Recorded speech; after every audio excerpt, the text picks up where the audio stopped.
All right. Hello and welcome to another episode of the Couch Warrior podcast. As always, I'm your host, Mike, and today I am joined by my guy, Key3 Picks. Honestly, actually, he was one of the first people on my show back when I used to do my fantasy picks show. He pulled up and we did one, and now he's got a camera, upgraded his game. What's good, Key3? How you doing, bro? How you feeling about the card? Feeling good. We've had a pretty good year so far. I think we were talking earlier pre-show. I think this is actually a decent card. Just name value-wise, it's not bad, but it is what it is. Money to be made. Yeah, it's a pretty tough card betting-wise so far, at least for me. I've been slow to add spots, but so far on a lot of dogs, got a few chalk spots and a few more spots I'm looking at. I had to talk about it with you. So let's hop right into the card. First fight up, we've got Shayilan Nuerdanbieke versus Mequizael Costa. Shayilan, he's 39-11-0, so he's got 50 fights despite only being 30 years old, 5'8" with a 69-inch reach.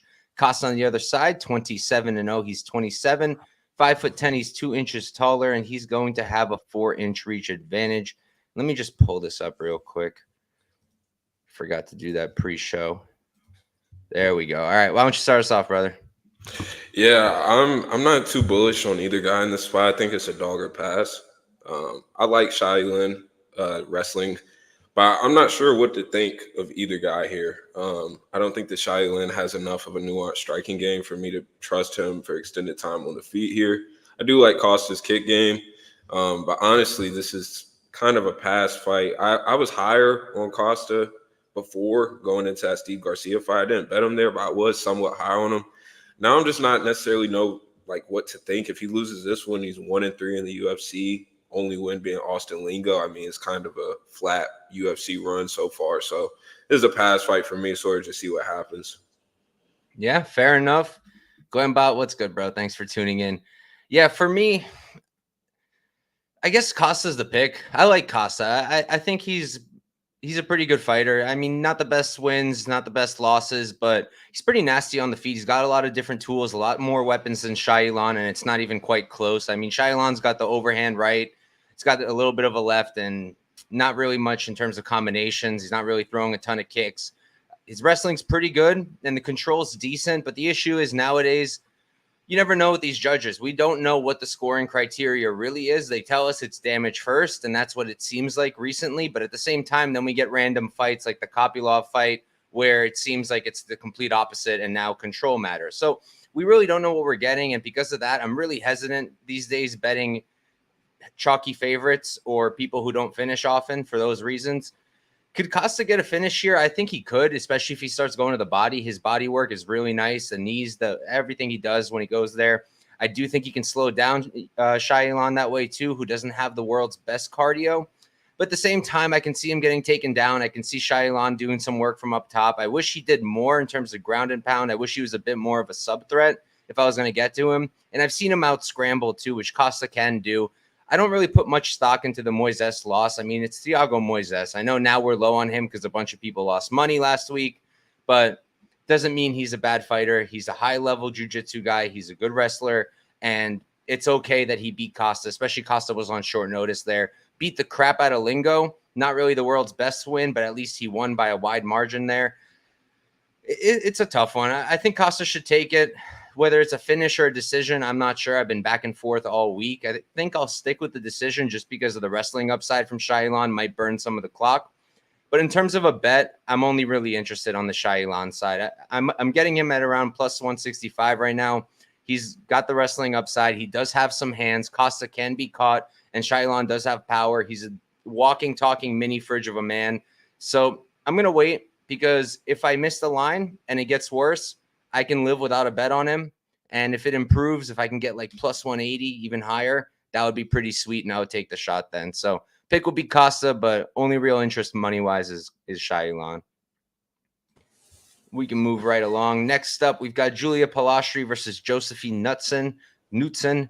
Polastri, 12-3-0, 26 years old. She's 5'2" with a 63.5-inch reach. On the other side, Knutsson, 7-0, undefeated. She's 28, so she's 2 years older, 1 inch taller, but she's at a 3-inch reach disadvantage. So I'll start us off here. I like this fight a lot, honestly. It's a pretty good fight. Polastri, I'm not like crazy high on her. I see some people who really, really like her this week, and I don't quite get it. I think she's a good striker. She's got good body work, nice knees up the middle. She mixes it up. She's got a ton of tools. She's not just throwing loopy shots. And she has a decent ground game, but the takedown defense is pretty weak. She's getting taken down a lot. And it wasn't just Jazzy who took her down and beat her up. It's happened on the regionals too. So that's a concern. And Knutsson, I think she's also a really good striker. I think she's the cleaner striker. I like her movement a lot. She's good at creating angles. She goes to the body with nice body kicks. I think the hands are faster than Polastri, and she has some wrestling upside. I think she's a pretty good wrestler. She's pretty well-rounded, and she's got some good wins on her record. I mean, Jacinta Austin is a fantastic fighter. Close fight. Could have gone either way, but still really good performance from Knutsson there. I think she has what it takes to win this fight. I was going to stay away when it was like minus 240, minus 230, just because the judging. I mean, the Rayan Amanda fight is stuck in my mind. That was just crazy, man. That was crazy. I feel bad for anyone who had Amanda like heavy. I just had her round props for half a unit, so I was okay, but that was tough. So you never know with the judges these days, but I feel like Knutsson should be able to separate enough where she's going to cover the minus 180 that she's at now. So I did play that and put enough to win 1 unit, and that's my play here. How about you, bro? Yeah, I'm think that I'm going to end up on the same side with you. If you're familiar with me, you know how much I love women's MMA, specifically at these lower levels. I think that Knutsson is a genuine top 15 girl. I think that within the next year or two, she's definitely in the rankings. I think that people also don't realize how good Jacinta Austin is. I know everybody isn't watching regional women's MMA, but for those who do watch, know how good Jacinta Austin is. So going to split with her is not bad by any means, in my opinion. The only thing that I don't like with Knutsson is that I can't be confident that she's going to ever push for a finish. I hope that that's something that develops throughout her career, but she just doesn't seem to have the instinct for it. Polastri, on the other hand, is sort of like her attitude reminds me of Denise Gomes in a weird way. This sort of just like I don't give a fuck attitude. She's walking forward a lot, hands down in the Jazz Vicious fight. I mean, she's a G, but I think that she's just going to get out techniqued here. I think that Knutsson's a cleaner striker, has top time upside. Do I think that she finishes? No, but in women's MMA, how many finishers are we actually looking at? So at minus 186, I'm actually about to play this right now and send it out to my dub club. But yeah, this is inside of minus 200. I think that Knutsson's good. All right, let's go. Playing it live on the show. And I did want to say, at this point it improved a little bit. I was going to say don't play Knutsson by decision, like just lay the money line in case the finish does finally come. But her spread is interesting. The minus 3.5. Yeah. What's that at? I think that's like plus 140 or something. That's pretty good. But again, with the judging nowadays, that's why I used to be really high on spreads. I like them a lot, but you can have a perfect read and you just get screwed by it. Yeah. I play them at dog odds. Like the rule I made for myself this year is no more chalk spreads. So technically I would consider it, but I don't know. I just felt good enough to play the money line and lay the chalk. But now she's minus 200. So there goes that. Was that you? Did you just move it? Nah, I hadn't even put it out yet on Bet Online. Damn, they beat you to the punch. Let me pivot real quick. I think DK still has it up inside at minus 200. I was able to snipe a nice line on DK. I'll talk about it soon. Let's see. Yeah, you can keep on going, though. All right. Next up, we've got a future champ. We've got Jeka Saragih versus Westin Wilson. And I am talking about Wilson. He's the future champ. Jeka 14-3-0, 29 years old, 5'8" with the 69-inch reach. Wilson 16-9-0, 35. So he's 6 years older. Going to be, let me math real quick, 4 inches taller and have a 4-inch reach advantage. You good to go, or are you placing your bet? I'm placing my bet real quick. So you take this first one. Got you. I'll start this one off. So, I mean, look, there's not a ton to talk about here. Westin Wilson doesn't belong in the UFC. He is horrible defensively, chin high up in the air, extremely easy to hit. In terms of striking, his striking is kind of cheeks. It's this karate style, I guess we're calling it, but it's horrible. It's not like he has a great kicking game. His hands are abysmal. There's very, very little bit to like from him. He's got a decent opportunistic sub game, but he doesn't really have any wrestling to set it up with. He takes opportunities when they come. But is he coming out here blasting doubles, hitting clean singles, doing anything nice in the grappling? Not really. And then on the Jeka side, you have a guy who's extremely explosive, extremely dangerous. One of my favorite caches of, I think it was last year. I bet him round one against what was his name? Lucas Alexander. The round one knockout prop was plus 2,600. And I just felt like that was crazy. I felt like Alexander would win, which he didn't. But I felt like that was Jeka's win condition, and I was getting it at an insane price. So I played it, and it was a nice cash. But now bookies are onto it. Round one knockouts like minus 125, if I remember correctly.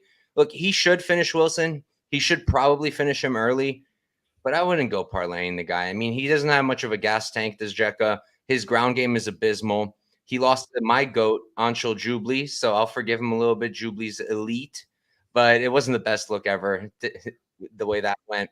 And just in general, the dude's ground game's just weak. So could I see Westin Wilson pulling something out of his hat here and pulling off some kind of sub? Yeah, I can. I honestly can. And I am going to be donating to the round one submission prop once it comes out on domestics. I'll put like a tenth of a unit on it, 0.1 to win, whatever it is.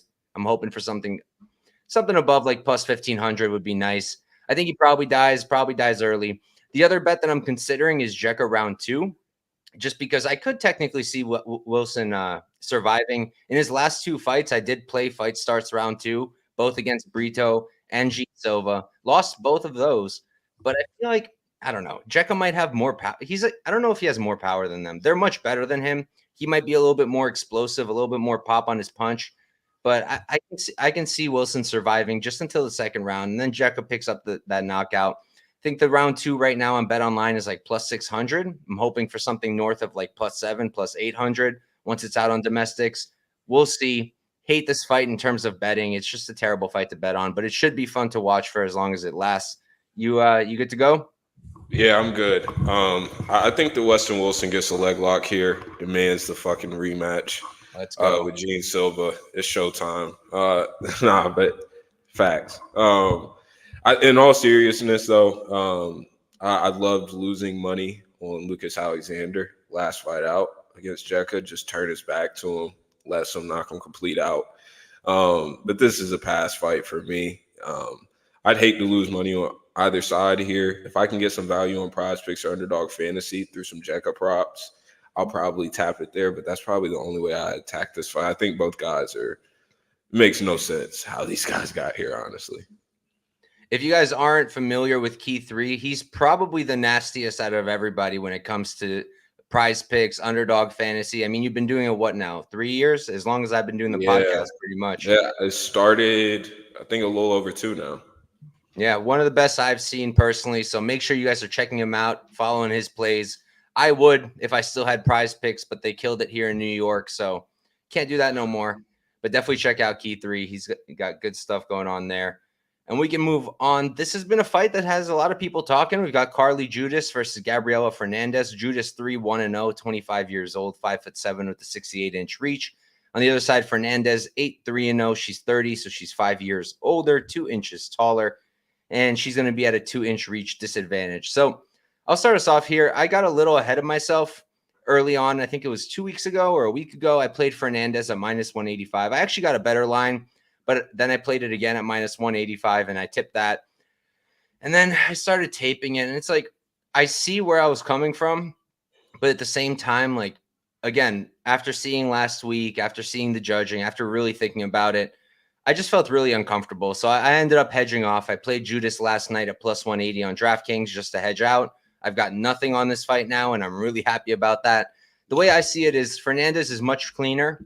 She's got a lot more power. I think she's going to have the finishing upside here. I think that she's more experienced. I think she's far less green than Judice. And yeah, I feel like she can get a finish here. I do think she's going to be landing. I think Judice is really, really hittable. So I feel like it's a decent spot for Fernandes. But at the same time, I can see where people are coming from with Judice. While she's really green, she is also very young. She's 25. She's going to be improving. And the talent is clearly there. I mean, it was her 4th fight ever last time out in the Contender Series. And I was really impressed with her work. I mean, just the combinations were so clean. She's not throwing one punch. She's not throwing just hands. She's throwing the hands, combos with the hands, mixing in the kick. It's really nice. My issues with her, like I mentioned, the striking defense is abysmal. She's still very green. And I do think she slows down a bit. But I think she is good enough, and I think her output is high enough where she can make this a close fight because Fernandes doesn't throw much. Her output is pretty trash. And I do think that Judice can take advantage of that and possibly win a round or even 2 and take the fight. So while I do think Fernandes should win, and I think a Fernandes finish is live too, I personally would suggest staying away from this fight. How about you? Yeah, this is a pass fight for me also. I like both girls here in this matchup. It's about time Fernandez got a chance to actually spend more than 2 seconds on the feet. But I just can't back Judice and what I feel is at a super physical disadvantage. Fernandez is built like a fucking brick, hits like a truck. Like you mentioned, she has the finishing upside here. I'm high on Judice long term, but I don't think that this is a spot here. I think this is a rough matchup, especially after she caught a hell matchup against Ernesta on Dana White Contender Series, which is one of my favorite Contender Series fights of all time, especially on the women's side. But this is a pass fight for me. Early on, I say plus 200 and up on the Judice side. I think that's fine, but at this point, I'm not touching. Yep, I'm with you there. And definitely the best women's fight on the Contender Series and one of the best in general also. That was a banger. But we can move on. Next up, we've got a pretty good fight. We have Garrett Armfield versus Brady Hiestand. Armfield 10-3-0, 27 years old. He's 5'6" with a 70-inch reach. On the other side, Hiestand 7-2-0. He's 25, so he's 2 years younger, 2 inches taller, and he's going to have a 1-inch reach advantage. Why don't you start us off, brother? Yeah, so I think we're going to be a broken home on this one. I'm an Armfield guy. I think that this is an Armfield spot. I think that the striking levels are just massive here. He stands a punching bag, in my opinion. Some of the shots that he survived is pretty crazy, though. But I don't think that you can last with that being your identity at this low of a level. And I do think that Armfield projects as a decent prospect long-term wise. Now, is there some cardio concerns around 3? Yeah, I'm not saying that I'm necessarily excited with my ticket round 3, and if Hiestand is just still able to push a pace. But I think that Armfield's going to create real damage. I mean, his boxing has looked elite in his past 2 fights. The Katona win, I know that people hate Katona because he's boring, but Katona is a high-level guy. Good game plans, fights to his game plans. And I think that the wrestling is not – it's not like there's just some crazy wide difference. Armfield's super low in his stance. Hiestan's not going to have super easy entries to the hips. I'm looking to play Armfield, I think, inside of minus 170 or so is good at the money line.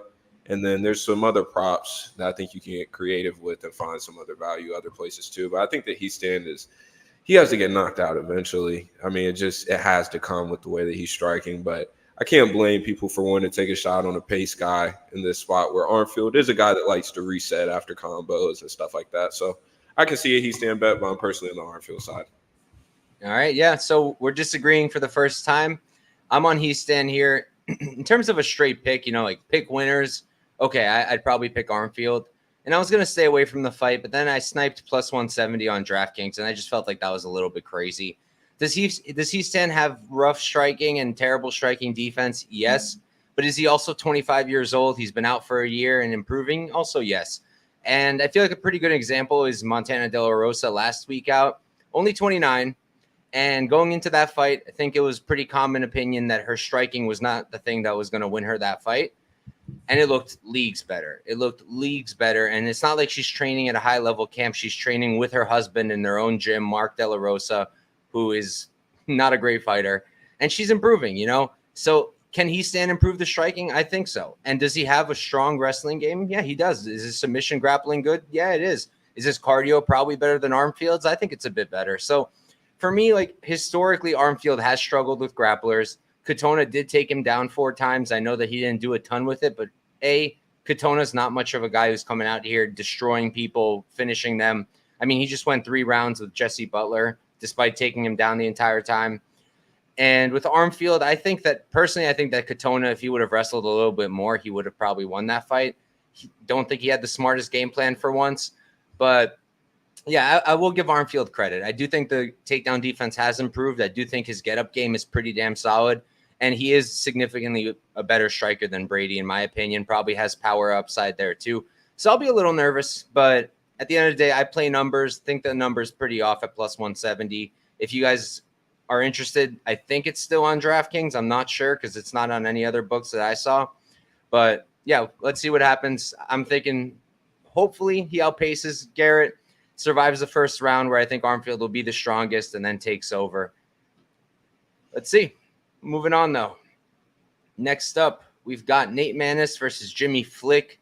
Nate's going to be 15-3-0, 32 years old, 5'10" with a 72-inch reach. On the other side, Jimmy Flick, he's 17-7-0, 33 years old, so he's 1 year older. He's going to be 3 inches shorter and have a 4-inch reach disadvantage. Hold up, I just saw this comment. Harder than his phase himself. Okay. That was pretty good, but I don't think you can. That's not possible. I'll start us off. For me, look, not really worth wasting time on. Should Maness sleep Flick? Yeah, I think he's going to sleep Flick. He's a much better striker. Flick is hard to trust in general. Nasty submission grappling game. Wrestling is actually pretty good too, but Maness has good takedown defense. I think he should be fine. I think he should be able to survive anything and finish Flick. But am I going to parlay him at this price? Absolutely not. Because like I said, Jimmy Flick, at the end of the day, he's a really opportunistic submission grappler. Does Cody Durden beat him 9 out of 10 times if they fought again? I think so. But he still won that 1 out of 10, and that's enough to make you lose your parlay. So I would be careful. I think if anything, the under 1.5 makes sense. I hate under 1.5s, so I don't really play them. They make me anxious. I don't like it. But I think Maness should cruise here. I think he should pick up a knockout win, and Flick probably gets knocked out for the 7th time. How about you? Yeah, I agree. I do have Maness in a couple parlays.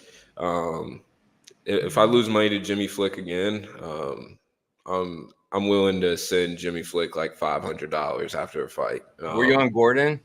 Yes. Oof. Minus 130. Brutal loss. Just disgusting. I did bad things in my living room. But that I think that this is an obvious Maness spot. I think it's about time they put him in front of a crowd. Honestly, the guy bangs. I mean, this guy fights. He's huge for the division. I know the memes from his first weight cut were hilarious with how crazy his head looked.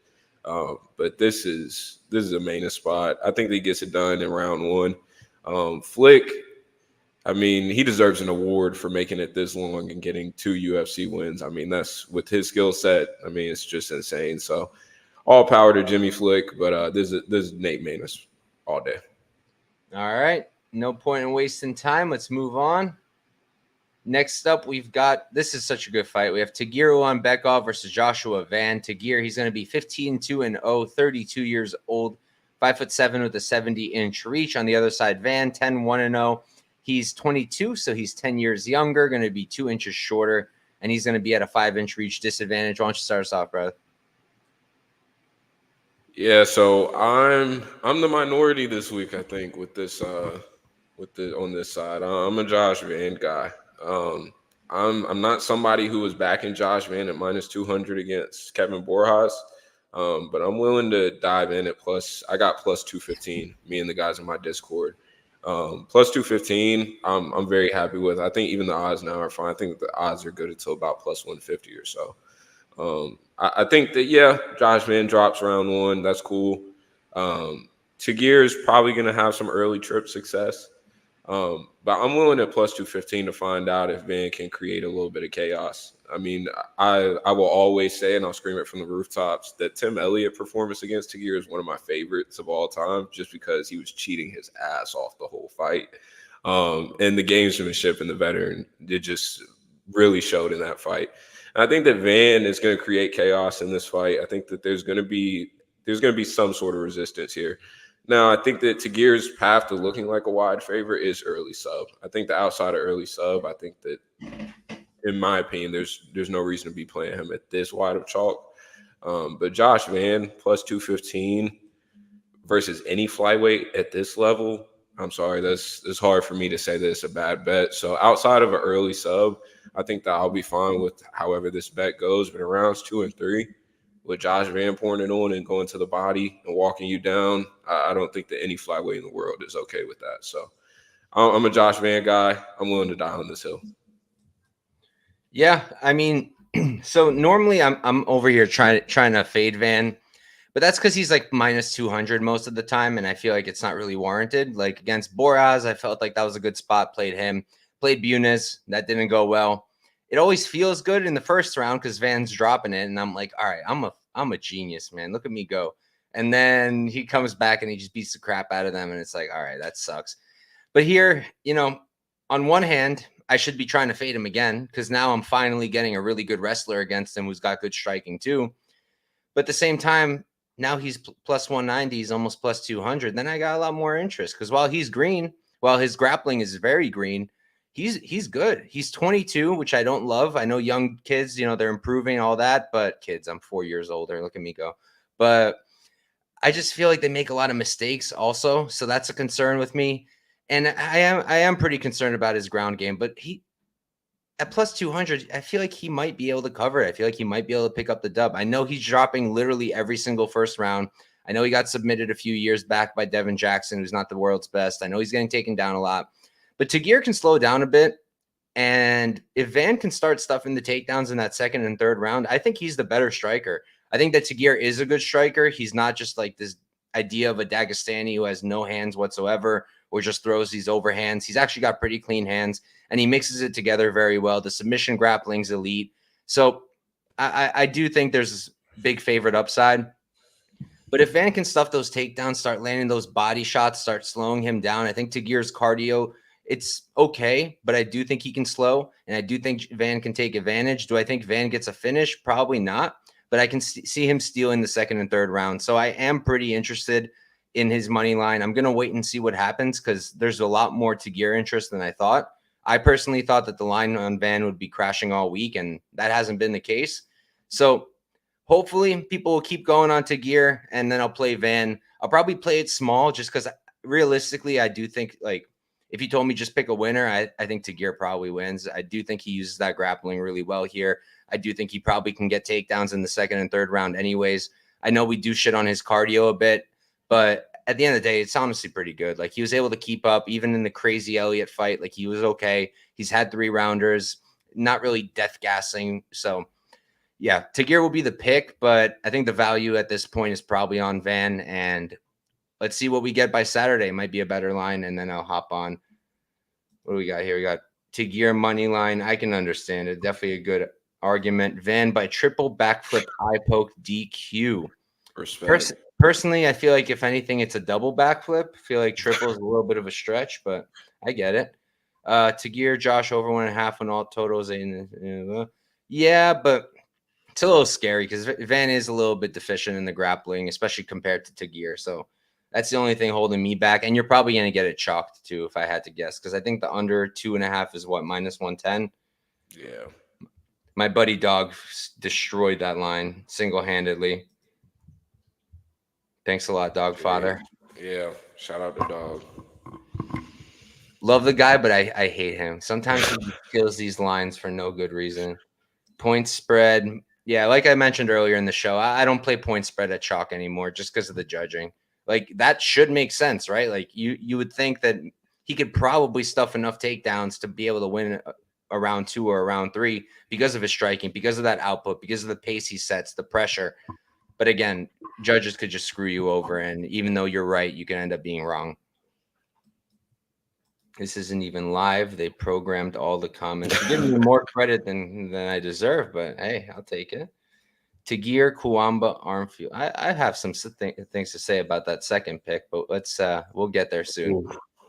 All right, moving on. We've got Adam Fugitt versus Josh Quinlan. Fugitt, he's 9'4" 35 years old, 6'1" with the 77-inch reach. On the other side, Quinlan, 6'2" he's 31, 4 years younger, 1 inch shorter, and he's at a 5-inch reach disadvantage. I'll start us off. So one of the worst bets I've made in recent history is Quinlan over Barlow. Felt great about it. I even bet his sub prop. I was like, he's a BJJ black belt. He's not stupid. He'll use it. Spoiler, he didn't use it. He didn't even try. He went for one takedown. So that's part of my issue with him, right? Fight IQ. Like, why? You're getting pieced up on the feet. Why are you not shooting? Even if it's difficult, even if he's stuffing it, you're getting cooked and still nothing. On top of that, cardio is kind of questionable. Output sucks. He's got power, but other than that, I feel like he's very limited, in my opinion. Not really throwing much at range. I think the reach kind of affects that. He's fighting guys who are a bit rangier than him. Barlow and Waters both had significant reach advantages. Fugitt 5 inches also. He doesn't use it as well as those two guys, so that might be, in favor of Quinlan. But in my opinion, I just think Quinlan's pretty deficient at range. In the pocket, he's deadly. He can probably knock out anybody in the pocket. But you got to get there first, and just that alone, I don't think that can really justify chalk on him. On the Fugitt side, I think he's got the grappling upside here. I think he's got more cardio. I think he has better output. In terms of his striking, I also feel like he's a bit limited. I think he's better at range than Quinlan. He's actually throwing long, straight shots down the pipe. He's creating angles. He's very nice with that. He knocked out Renfro with a really clean counter. And I just feel like he probably has more tools here. He has more ways to win, better cardio, better output. My only issue is he's really hittable. The chin's out there.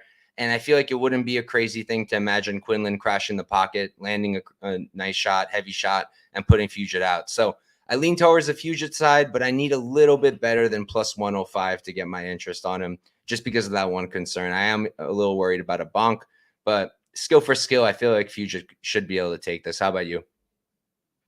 Yeah, I think that this is a Fugitt spot. It's just kind of hard to get passionate about the fight like this, though, honestly. Quinlan took a generational ass whooping against Barlow, and that was literally February, and he's back in June. I just don't think that after a loss like that, I mean, he got the literal shit beat out of him.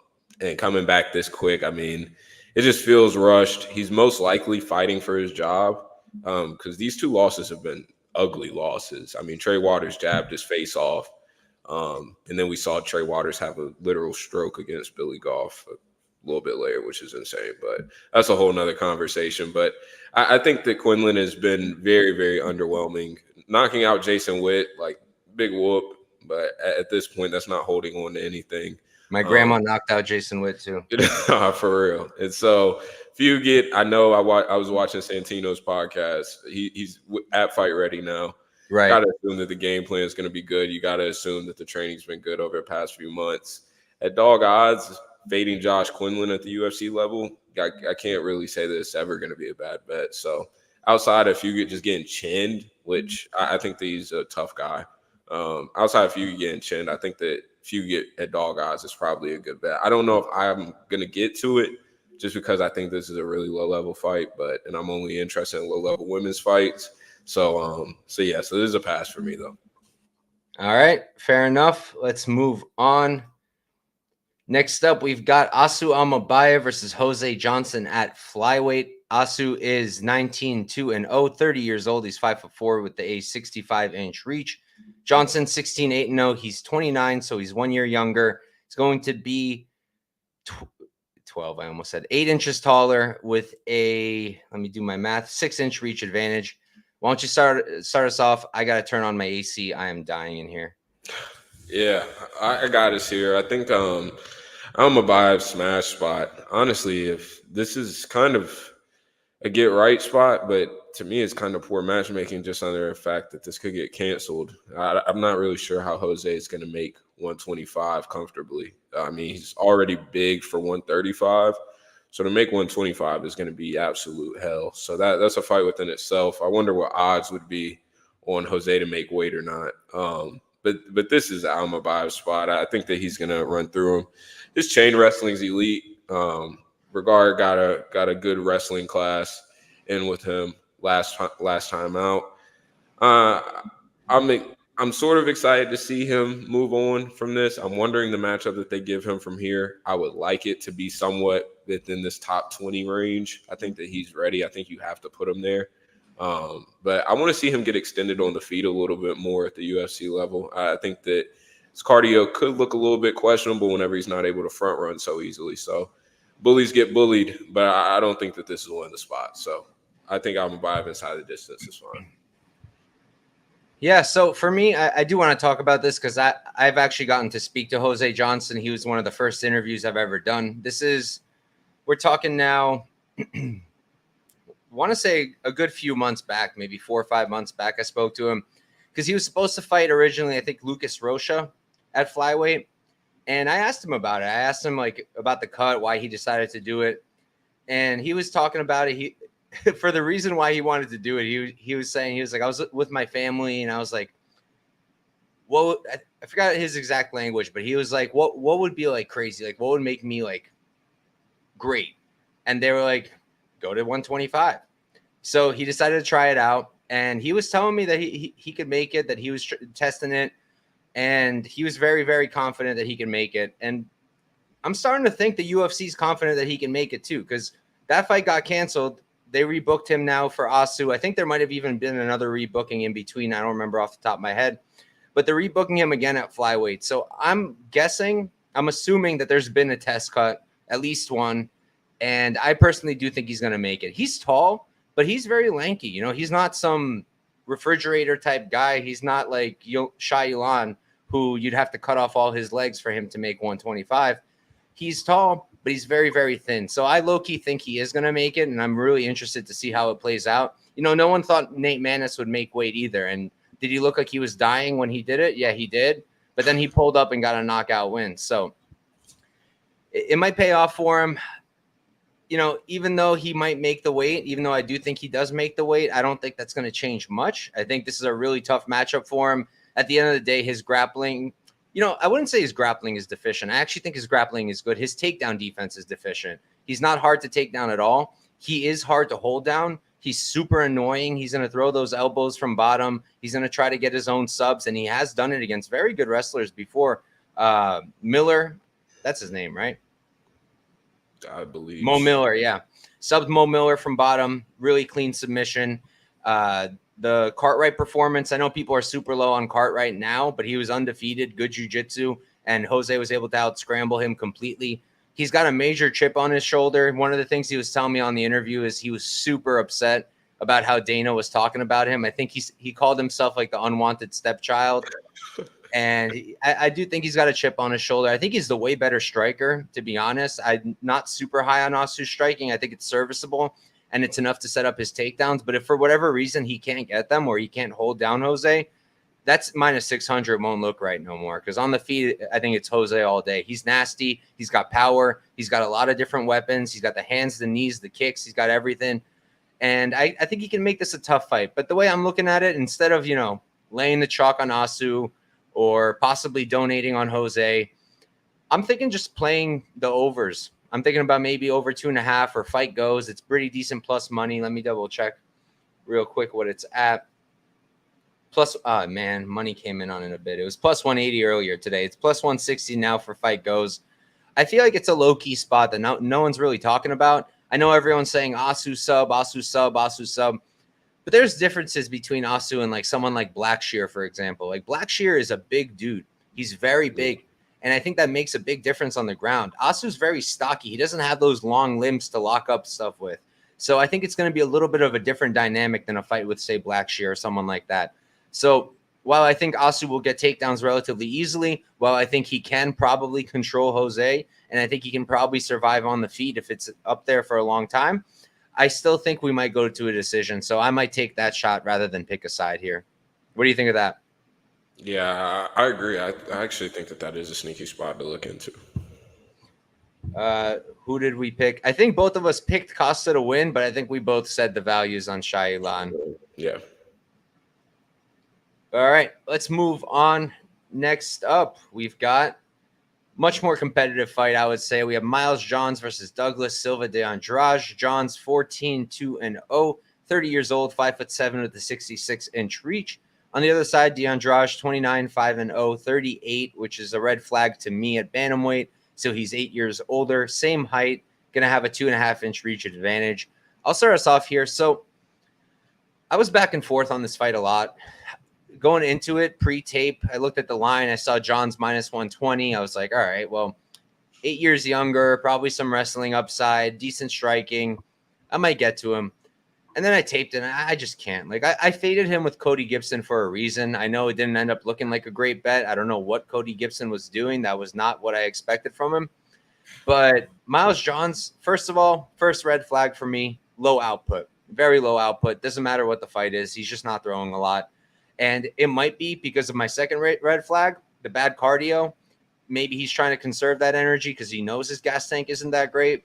But that's definitely a concern, especially when you want to rely on him to get takedowns, because wrestling will drain that gas tank, even for the best of wrestlers. And for him, it definitely drains his gas tank. We've seen it happen time and time again. Vince Morales outstruck him in round 3, if I'm not mistaken. Castaneda got that round 3 finish. So it is still concerning. And I think there's some chin concerns, too, with Miles Johns. I think he can get caught. I think he can get put out.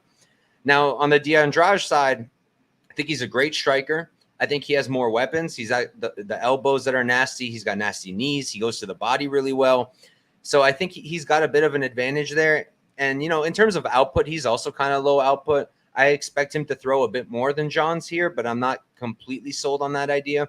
I think his takedown defense is pretty good. He can be taken down, but the get-ups are pretty good as well. I think if Johns decides to go with that, if he tries to grapple, I think that Andrade is going to make him gas. And on the feet, I think Andrade might piece him up a little bit. So what's keeping me from betting him at dog odds? Also the chin. I also feel like Johns might be able to come out here because at the end of the day, he might not throw a lot, but I think his boxing's pretty crisp. I think it's improved a lot, and I wouldn't be shocked if he caught Andrade. So for me, I'm going to stick with Johns just because he's the younger guy with grappling upside, a little bit fresher, taking less damage in his career. But if you made me bet on it, it would be dog or pass. I'm not going to bet on it unless like something crazy happens with the line, but that's where I'm at. How about you? Yeah, I mean, never forget Miles Johns having a literal stroke in round 3 and Cody Gibson just looking at him in his eye, just staring at him. I mean, just amazing scenes. I think that this is a pass fight for me. It's hard to get excited over Miles Johns at this point. We know that it's sort of meat and potatoes. UFC 365 performance against Anderson Dos Santos is still so fun to watch. I mean, the calf kicks to add up and then finish him off with that overhand right and put him out cold was beautiful. But I know these with Trey Ogden. I really am high on that camp. That's something I forgot to mention with Armfield. I think that Ogden's one of the better ascending young coaches in the game, even while he's fighting still. I mean, we see the game plans that those guys have had. It's been really well as of late. But I just can't get to a bet. Andrade is a fossil at this point. Johns should be able to win on durability and just youth, but am I really getting to a Miles Johns bet at this close of odds? Nah, I'm passing. So this is a pass fight for me. Gun to the back of my head, I choose Miles Johns, though. All right. Hopefully no one puts a gun to the back of your head and then you don't have to waste money on Johns. But all right, real quick before we hop into this fight, we currently have 100 live viewers on Twitter and YouTube. If you guys are watching, please like, subscribe. If you're on Twitter, retweet, like, follow, do whatever. It all helps a lot. And make sure you're following Key3 over here as well. Like I mentioned earlier in the show, not only is he good at gambling in terms of just sports betting, but he's also nasty at prize picks and underdog fantasy, which is pretty rare in the MMA space. So make sure you're checking him out. All right, next up, we've got Lucas Almeida and my GOAT, Timmy Kuamba. Almeida, 14-3-0. He's 33 years old, 5'11" with a 71-inch reach. Kuamba, 8-2-0, 25. So he's 8 years younger, 2 inches shorter, and he's going to have the same reach. Why don't you start us off? Yeah, I'm a Kuamba guy. I can't lie. I know that a lot of people are off of him. And I can't lie. At these odds, I can't blame you if you're getting to Almeida bet. I think that the Kuamba lines was playable about to this line. I got him at minus 170. That's what I tipped out to Discord guys. Minus 170, I think, was a fair price. Almeida's just 2 back-to-back flat performances. And although there's completely different styles, I mean, he just looked uncharacteristically like stiff as a board against Feely. I mean, just super stiff, chin straight up in the air, stand up really tall. Just looked like he couldn't get into any sort of rhythm. And if you let Kawamba start to get off, I think that's bad news for just about anybody at boxing range. His combos are slick, clean. I know Dewey Cooper's a meme in the MMA community, but the guy, he's a decent boxing coach. You can't lie. So I think the Kawamba's youth is on his side. The durability to get deaded by Feely that fast is not a good look. And I think that Kawamba does have some grappling upside. He got some top time on regionals. I'm not saying that he's Dagestani wrestler by any means, but he can get some opportunistic reactive takedowns here and get on top and settle for a little bit. So off of that alone, if I think that a guy has grappling upside, he's the better striker in my opinion. Durability wise, I think that he's probably going to look better here. I think that I sort of must bet inside of minus 200 or so. So I put that out yesterday on free for Twitter, and that ended up going to minus 210. I think that that's about fair price, but Almeida, I can't blame you if you're still holding on. I know that sort of his talking point or highlight has been the Zell Huber fight and him giving Zell Huber a good fight. But at this stage, dropped twice in his UFC career, coming off a really bad knockout in December. I'm just not sure that he's the same guy that we thought he was coming in. So this is a Kawamba spot for me. Yeah. All right. So this is going to be our second disagreement. Now, me and my Discord, Kawamba Army. All right. When he fought on the Contender Series, I was all over him, played him there.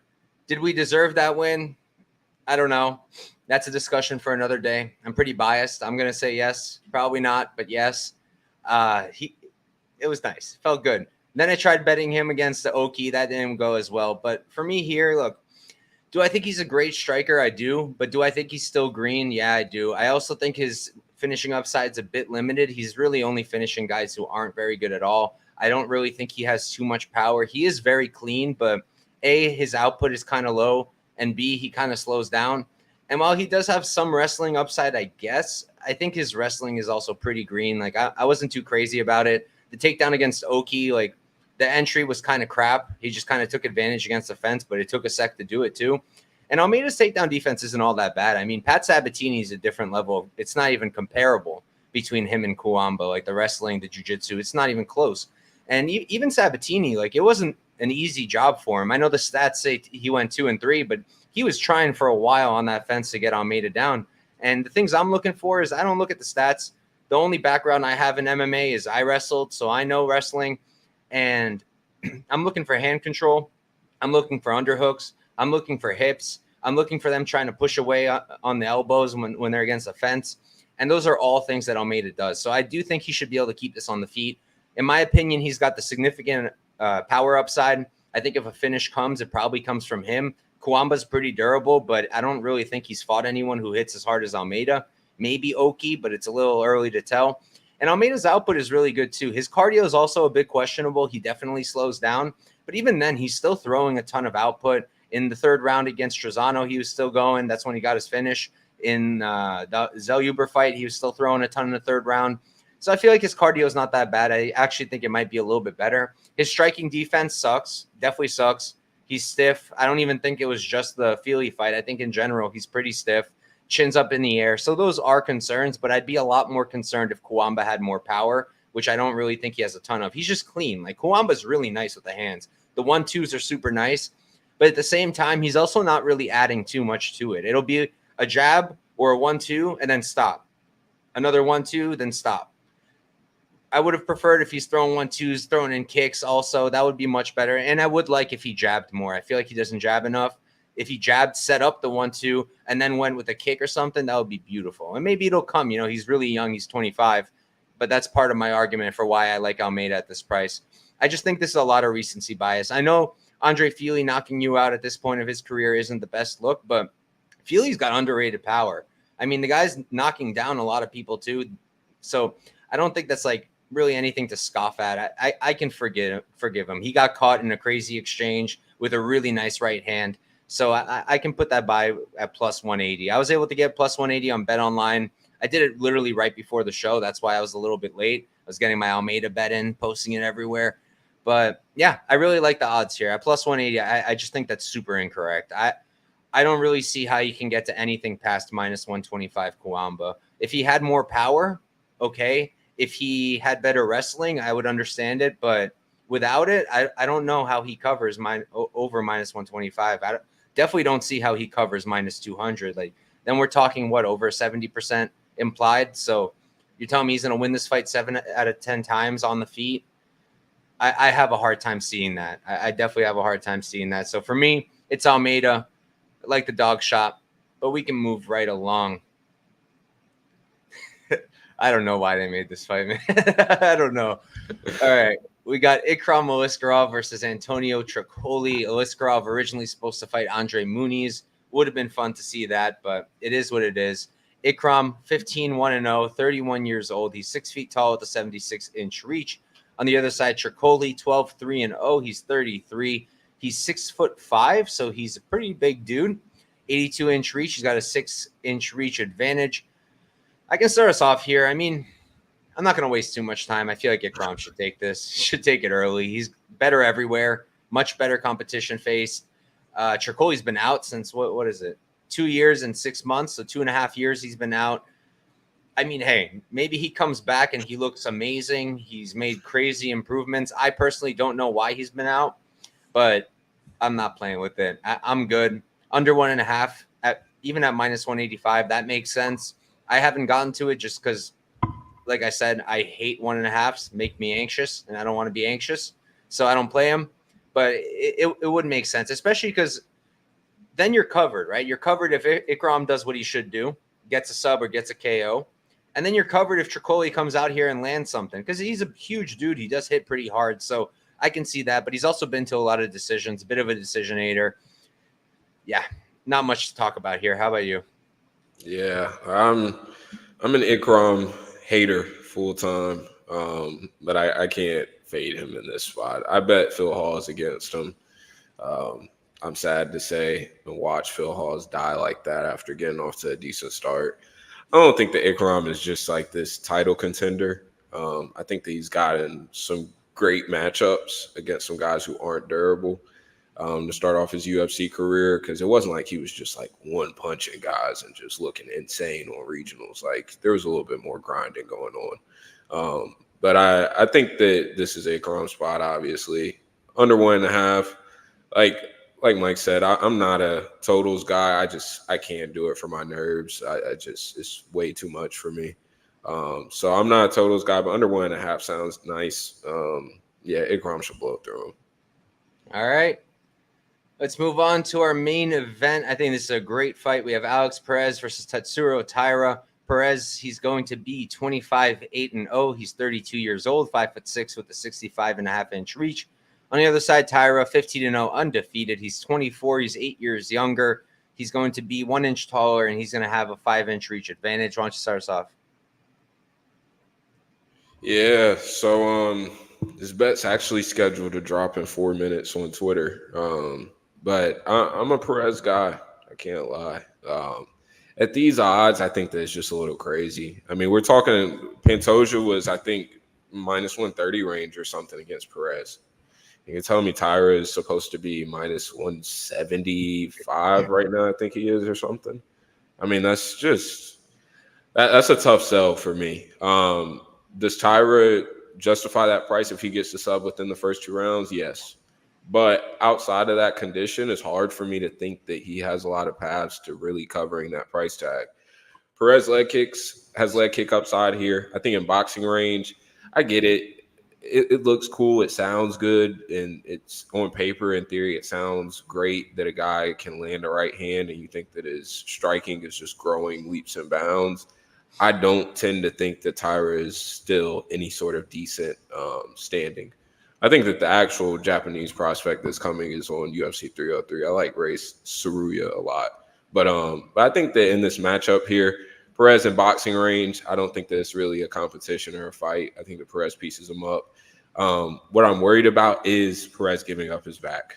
That is the really only concern that I have here. Perez gives up his back. We saw what happened against Pantoja. But if Taira's slick getting to the back, so that I can't lie, that is a worry. But if you're dropping rounds against Shirez, and you're making this crazy of a leap. I mean, this shows what the UFC thinks what they have in Taira by giving him this crazy of a jump, because this is wild.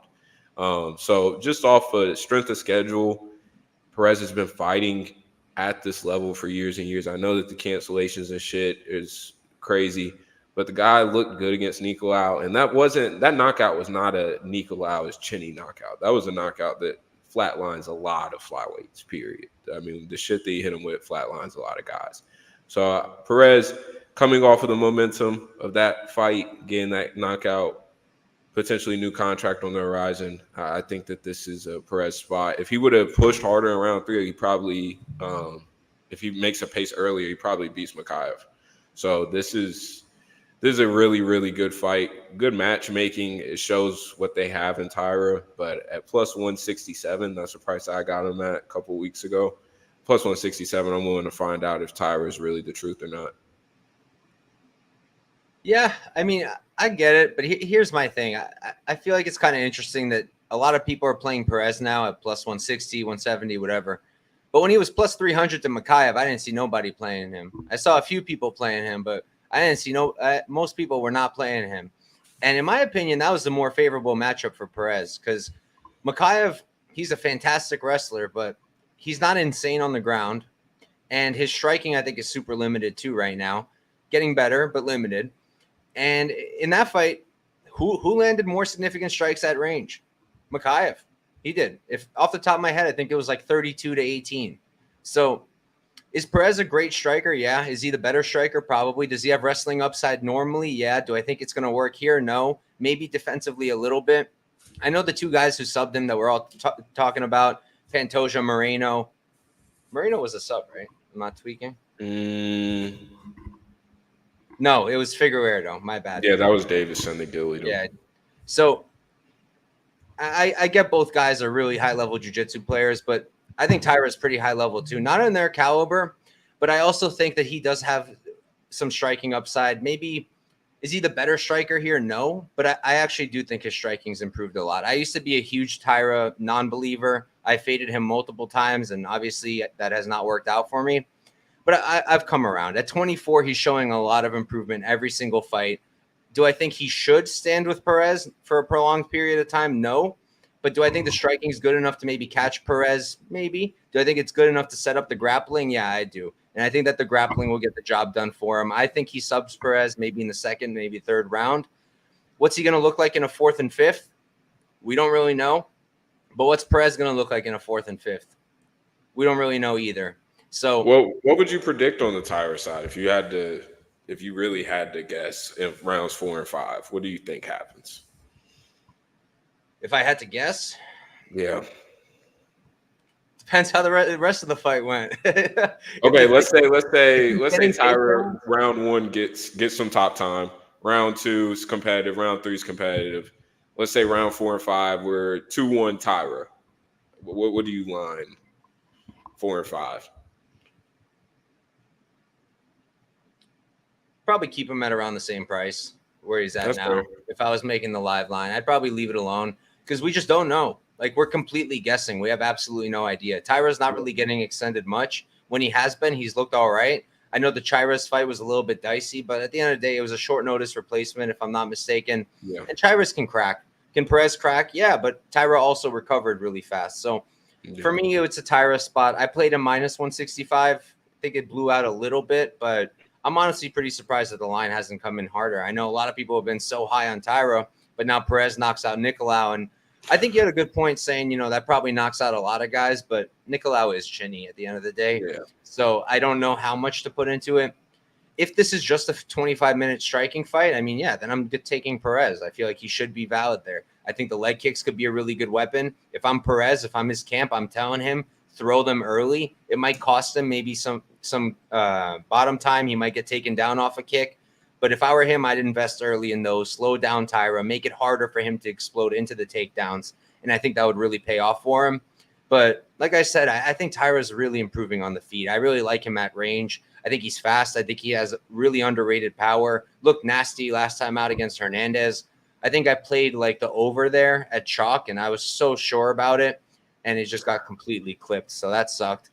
That's why I don't play chalked overs anymore either. It was literally that fight.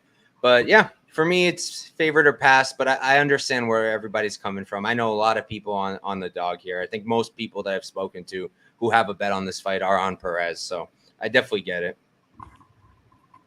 First fight of his new contract. Yeah, I mean, he probably has a chip on his shoulder. So there's that, but Taira probably does too. It's his first main event, first big fight in the UFC. UFC clearly seeing something because he was originally supposed to fight Van. Little upset we didn't get to see that fight because that would have been a lot of fun too. But they switched it up, and I think they switched it up for a reason. So let's see what happens. I'm on Taira. Key 3's on Perez. At least this way, one of us is going to win money, and the other one, we'll live. But all right, guys, that is UFC Vegas 93. That is 13 fights. Fun card, tough betting card, but we got some spots in. You want to plug anything? Tell people what's going on. Yeah, so I got Dub Club and Discord that I run. Got all my MMA bets in there. We have live bets. We have DFS scores. Like Mike has mentioned, on Prize Picks and Underdog Fantasy. If it's available in your state, there's a shit ton of value, and it's an underdeveloped market. I've been killing them for close to 2 years now. We get a lot of action down over there. Even if you're not a Prize Picks Underdog Fantasy guy, you're only a book guy. Luckily for you, I think we have around a 22% ROI and about 30 to 40 units on books this year. So get in. We have a lot of smart guys in there that are well versed in a lot of different sports, a lot of plus EV shit going on in the Discord, a lot of good times in there. We sweat out some bets together in voice chat and audio. So this is definitely a good time. For $20 a month, you can get in. I have a 50% off promo I'm running right now in my bio. So if you click the button in my bio on my Twitter shop, you can get $10 off that first month. And so I expect it should be, like Mike said, it's a solid card, lacks the name value, but there's some sneaky spots. I think that this is going to be a sneaky banger card, and I'm definitely looking forward to the Saudi card next week. Hell, I'm so hyped, dude. Bobby Knuckles is literally my favorite fighter, along with this guy right here, Max Holloway. My two favorite fighters. I love them, and I try not to bet their fights too often unless obviously there's value, like last time with Max. Yeah. But I also love Hamzat. I really love the dude. The dude's sick. I know some people don't love him, but I always think back, it was sick when him and Darren Till were just chilling there. Yeah, on the cage. Yeah. That was good vibes. Those are good vibes. So I'm hyped for that fight. I feel it's a tough one. Yeah, I hate the chalk on Hamza at this point, but I mean, you can't. It's hard to bet against him. I mean, it's just it feels like he's just gonna win. From here, though, it's kind of interesting what the middleweight title picture is gonna look like, though. Yeah. I feel like people just don't understand what he did to Kamaru in the first round is just crazy. It's crazy. I know he gassed, but the fact he could even do that. Yeah, it's Kamaru Usman. I know he was on short notice, but that was crazy. Yeah, that's still Usman. He bitched it. He completely he did whatever he wanted. Me and my friends were watching, and we were just like, holy. Who do you think is the worst matchup for him? Yeah, for Hamza in the whole division. Who do you think is the worst matchup? Probably Bobby. That's fair. That was my argument. I was arguing with Dravi, my co-host on Beat the Line broadcast. And, what does he think? He was thinking DDP, and I could see an argument for both. I think that Hamzat does bad things to Izzy, though. I'll be honest. I think that he does terrible things to Izzy. Bad. Yeah. Izzy or Pereira, I feel like, are pretty easy for Hamzat. Yeah. DDP, I still don't know how to cap him. I really don't. It's the most frustrating shit in the world. It's so frustrating. I had Strickland last time out. I still think that Strickland won, but I was very impressed with DDP's performance. I had Drickus, but I thought Sean won that one too. Yeah. But all right, yeah. So guys, for me, busy ass week. We've got PFL as well. I don't know if I'm gonna have time to do a video because I'm doing something else I'll tell you guys about in a second. But I'm gonna try. I'll do my best. If not, I will put up bets. I put all my bets up on Twitter for free, but my breakdowns, my notes, and we talk a ton of MMA in there too. All in my Discord. It's free, 100% free. I don't charge nothing. Pull up, talk with us. We got channels for every regional scene. I think I have 20 different channels for every regional promotion. And we talk UFC, of course. I dropped notes in there. I got my little typed up notes, color coded and everything. And I write up some breakdowns there too. So make sure to check that out. I'll put my PFL breakdowns and notes there. And what else we got? Oh yeah. So also this week, it's a local promotion over here in Jersey. It's called Warrior Cage Grappling. What they do is it's not MMA. It's mostly jiu-jitsu, but they do it in a cage with MMA gloves. They've got their own rule set, all this stuff. So what I'm hoping to do is putting out a video this week. I'm going to go over the card, go over what they do, go over some breakdowns if I can. Still got to look into these guys. A lot of more obscure fighters, more obscure guys that I got to look into. But I'll be talking about that. Make sure to check that out. I was talking to them about maybe hitting up Bet Online and getting some betting odds. Whether they'll be able to do it for this card on, it's about a few days notice, I don't know. But maybe next month, because they do cards every month, maybe then they'll have betting odds out, and that could be a lot of fun. And I'll try to put that video out. If I had to guess, it'll probably be Thursday. Work on it tomorrow. And then PFL, going to work on that as well. If I can, I'll put out a video, but I don't know if I'll have the time. I did an interview with Shannon Clark the other day. That's already up on my channel. If you don't know who she is, look up her last fight against Alexa Taira. She bulldog choked her. It was the craziest thing I've ever seen. Like, Shannon is ripped. She's absolutely like yoked to the gills.